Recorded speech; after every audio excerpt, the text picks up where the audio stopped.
Happy Friday. This is Steph Lee, founder of Host Agency Reviews, and you are tuning in to the Friday 15. Every Friday, we answer the questions that you have submitted to us, and you submit them by going to hostagencyreviews.com/Friday15. And if you haven't checked out that link lately, we did do a huge revamp of it just a few weeks ago, and so you should check it out because it is beautific. So let's see, a couple announcements before we get into today's show. So first of all, thank you to outsideagents.com, who is today's sponsor of the episode, and we will link to their profile in the description and in the show notes. So another thing is, so in our podcast feed, we have two podcasts, Friday 15, Travel Agent Chatter. The Travel Agent Chatter are those in-depth, hour-long interviews with agents from all walks of life, and we kind of tease out the things they've done that have helped make them successful agencies. And 3 weeks ago or so, I was telling you there was one coming out in a week, but it actually is today, this afternoon. I have the interview, and so it will be out next week. So keep an eye in the podcast feed. And if you are watching this on YouTube, there is a playlist for Travel Agent Chatter. You subscribe to the channel and you'll be able to get updates when anything new comes out. Speaking of new things on the site, we have a new article for you all. So this is, oh yeah, I was so fancy today. So if you're watching on video, you can click on scan the QR code for our article on fam trips. So we just wrote an article on fam trips. It's a really great one. It talks about what they are, how to find them, and then what you need to do to get invited on them. So I'll just show you a really quick kind of scroll through it. There's also a bunch of pictures of fam trips people have been on, so that's kind of fun. But talks about all sorts of information about fam trips. Lots of great valuable resources in there if you are a person that takes fam trips on a regular basis. So you can check out that link in the comments or in the show notes. And then let's see if we have anything else exciting today to talk about. We sure do, because we are starting to work on Host Week 2024, which is the last week in January every year. It's a fantastic event, and we will be opening our call for speakers soon. And last year, we had over 40 people apply, which is wonderful. We had so much great content for attendees. I would love for you to consider doing some sort of an EduSpot. They're about 25 minutes long. If you have something you want to teach other advisors, a story you want to sell, if you want to try to, broaden your skill set and work on presentation and public speaking, this is a great way to do it. It can be pre-recorded, or we prefer live if possible, because there's a lot of audience interaction. But you can also do it if you get a group of you together, if there's 3 of you and you want to talk on a certain topic. There's lots of things. So get your wheels turning on that, because we will be putting out an announcement within probably sometime in July that our call for speakers is open. So if you aren't signed up for our newsletter, that's where we'll push it out, as well as on social. If you aren't signed up for it, you can go to hostagencyreviews.com/newsletter or follow the link in the show notes. Whew, we had a lot to talk about today. So let's go ahead and get into today's questions. So this one comes in, actually both of them today are anonymous. People are very shy this week.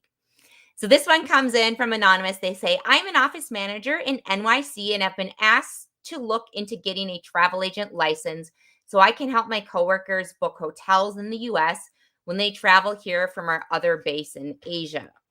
I wanted to ask you if you think it would be better for me to get a VTC accreditation as an independent agent, and VTC is a verified travel counselor, I think, and that's with ARC or ARC. Or if it would be better to make a CTD, which is the corporate travel department. It's another piece of ARC. Or if it would be better to make a CTD with my company. I'm also curious about how host companies come into play here. So I am not looking to start my own business, but I am looking to become an independent agent for my company. Should I get my accreditation first and then apply to host agencies? I look forward to hearing from you, and I hope I have asked my questions clearly. So great question here. So if you're just looking for hotel and not air, although I would say if your company is flying people in, it would be worth looking at the air, even if you don't know what the GDS system is. And for those that don't know, we'll put a link to an article that explains more about the GDS system. But there's a couple things that in your question are a little bit confusing. So saying that you want to become an independent agent, but you don't want to start your own company. Being an independent agent is going to be starting your own company, because that money that will be coming into you will require you to register your state with the state and essentially have a company. So that's something to think about there. Um, and in terms of what to do, I think honestly, in your case, you could get your VTC accreditation. I wouldn't get the corporate travel department, the CTD, unless you're doing air, because that really is focused on people that are doing air. I'm going to link to the CTD's what's it called? Their contract that you have to sign in their agreement. And within there, they have you be an ARC specialist, and it really has to do with the GDS. And you have to have certain points of contact within there. So CTD is overkill unless you are doing air for your clients or your colleagues. And then the VTC would work. There's a couple other accreditation options, and we'll link to our accreditation article with the different options in there. But host agencies come into play, and this is again where it's going to be a little confusing for you. So the host agency actually gives you the accreditation. So you wouldn't need to go through everything to get the CTD, or if you ended up getting the CLIA or the TRUE, whatever number or accreditation that you chose to get, your host agency is going to help you with that. I think as you're getting started, one thing that would be really helpful, I think a host is a great place for you to start, because they're going to have, I would look for a host agency that has corporate tools. So I'm just going to, for those that are listening in, I'm just going to the website. I'm going to the host agency list, and I'll click on a host agency that has, so underneath our filters, what we want to look for is we want to look for that they have corporate travel tools. And let me see. You know what? Actually, what I'm going to do is let's look at a profile, because that'll help us a little bit more. So on the profiles, it's going to, in this metadata section where there's all this information, if you go underneath the technology and tools section, it will tell you if they have corporate tools and what type they have. You want someone that is familiar with corporate so that they can help you maximize, keep track of your travelers. There's a lot of due diligence you need to do on your end. You need to know where all your travelers are if you are going to be taking this on. And somebody that has corporate tools and corporate programs, they're going to be the best ones to help you. So I would look for that on a host agency's profile as you're going through that. The other thing, if you're doing airline tickets, especially because you're doing international ones, that would be something for you to consider. I'll put a link into our article that specifically the part that goes over airline commissions. But if you're doing international air, it's very possible a host agency could open up contracts for you where you're going to get commissions on those airline tickets. And they might also have it, if you're doing first class and business class, especially on any of those flights, that could help your company, or you, if you chose to go out on your own, make quite a bit of money. So let's see. Bottom line for this is, one, I would say, either start your side business if you can get your okay from your company. Otherwise, you can have the company sign on and you can be the representative for them. And then the money would go back to the company. However you work that out. But I would say start with a host agency. And if you outgrow it and decide you want to get your own VTC number or a CTD, if you end up doing air, then you can definitely do that. But for learning corporate, I think it's really important that you're in an environment where there's a network of people that can help you do best practices for corporate. And I think that's all on that one. So let's look at question number 2 coming in from Anonymous, saying, hello, I'm looking to start charging fees to potential clients. I'm not too sure on what to say if a client asks, why do I charge a fee? It's already uncomfortable to tell them I charge a fee, but if they ask, where do I start? Wonderful question. Let me take a drink of water really quick. Okay. It is uncomfortable to tell people that you charge fees, but part of becoming a travel advisor I'm glad to hear you're thinking about charging fees because your time is valuable. It can be uncomfortable, but there's some ways for you to alleviate this. As what happens is as you say it more and more, it becomes comfortable. So in the beginning, for most people, it is uncomfortable. But don't you worry, Anonymous. We have some tips for you. So the first one is we have some reports coming out this summer that we just finished our annual survey a few months ago. The reports will start coming out in August. And last year, 50%, 49% of hosted advisors charge some type of fee. So you are not, you are part of, well, I guess it's technically the minority, but very close to half of advisors charge fees. So there's a lot of people doing it.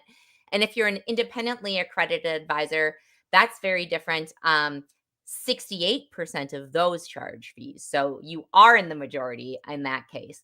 But one thing I would say to do is put the fees on your website, because you want the people that are going to be your potential clients to know exactly what they're getting into. It's going to be better for you. It's going to be better for them, because that means when they're calling, they're already qualified. They know that you charge a fee.